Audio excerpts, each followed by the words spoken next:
now. Okay, this is In the Loop with COOP. Today I wanted to talk about renovations. So what should you do to your home to add value? I get asked this a lot, and there is an answer to it. Value. So value means adding. I know. What does it mean?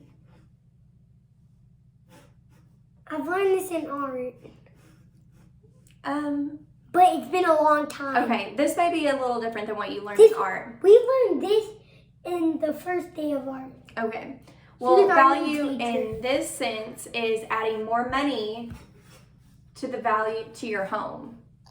Okay? So do you think that people would want the kitchen renovated or the master bathroom? So like my bathroom.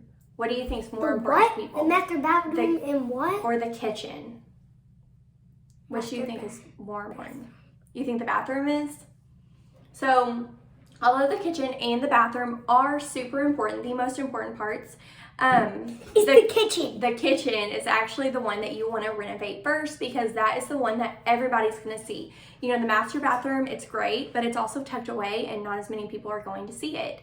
So you definitely want to put your money towards the kitchen first, and then if the funds are still available, then you want to start renovating your bathroom. But first, before you get to your bathroom, there are a few other places that you should touch on before making it there. So flooring is super important. Paint, light fixtures, and door hardware. So just the simple task of changing out just the door handles and things like that can add value to your home because it can make a home go from 1980s to very modern.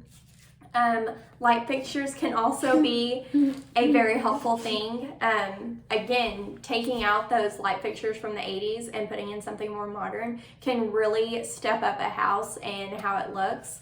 And again, flooring and paint, those can add so much value to a home. So before you start with your kitchen, before you make it to your bathroom, touch on flooring, paint, light fixtures, and hardware, and you'll get a much better return on investment. What do you think about that? Do you agree? I don't know anything you just said. You never know anything that I say. No. All right, that's it for In the Loop with COOP.